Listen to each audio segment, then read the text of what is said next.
Sometime around midnight, Meow Meow settled down next to Lauren's face and startled her awake from a dreamless sleep. She was about to scold the kitten for waking her in the middle of the night, when the sound of a distant thud drifted through their open loft window. Lauren rose and went to the window. Though the noise grew in intensity, she saw nothing unusual outside. She was about to lie back down when something made a banging noise, like metal on metal. She squinted and turned her head. The sound came from the tower of light. She rubbed the sleep out of her eyes, and then they went wide at the sight before her.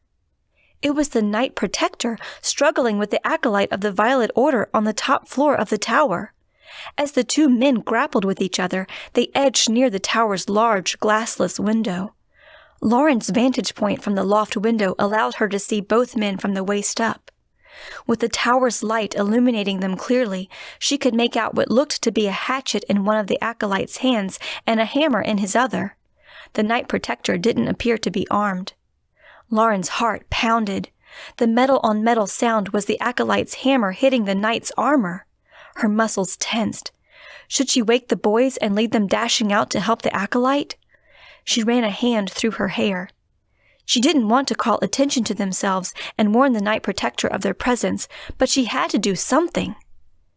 She stood at the window, begging God to give her wisdom. Then she felt drawn to pick up the broom that had been her spear.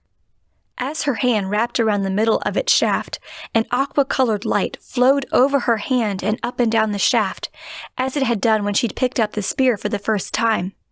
The radiance reached the top of the shaft, extended almost a forearm's length beyond the end of it, and culminated in a sharp spear point. Simultaneously, the straw making it a broom disappeared. Spear in hand, she glanced out the window once again. The Knight Protector had gained an advantage on the Violet Acolyte and backed him into a corner. As Lauren watched in horror, he knocked the hammer from the Acolyte's hand. The Acolyte cried out, then reached for his horn. Lauren's lips tightened. She prayed, pulled back her arm, and froze. Could she really throw the spear hard enough to hurt a man wearing armor? Then she remembered Aiden's sword. If it could cut through hinges and locks, her spear should be able to stop the Knight Protector. She hurled the spear with all her might and watched it fly through the air.